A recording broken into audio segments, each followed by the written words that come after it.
Hello, my name is Mary Rose Peterson, and I own Covert Ops Jury Investigations. Typically, I would be recording a podcast entitled Jurors in Disguise, but I've decided to take a little break from that and answer a question that seems to be on everyone's mind. Well, maybe not everyone, but a lot of people's mind as to how did we end up in prison? You know, if you've watched the podcast, how we fought our way out, but how did it end up there? How did the case, the story, our lives, us, how did we end up in prison? Well, I'm glad you asked. So I'm going to talk a little bit about that, but I've decided to entitle this podcast series, How the Did We End Up in Prison? I use the buzzer for two reasons. Number one, I think it's hilariously funny. Number two, I was a former comedian, so I'm always looking for ways to add a little bit of levity to any situation.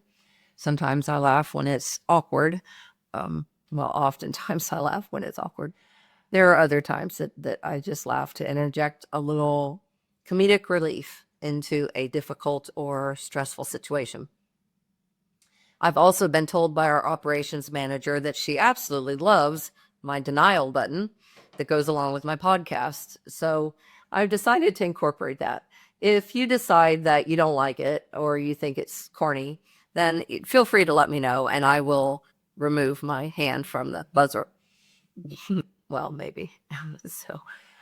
Okay, back to the story. How did I connect with Martin Joseph Peterson Jr.? Well, I'm glad you asked me that. It's a very good question. And I'm going to tell this story in sound bites. I also grew up with movies and TV shows that left in cliffhangers.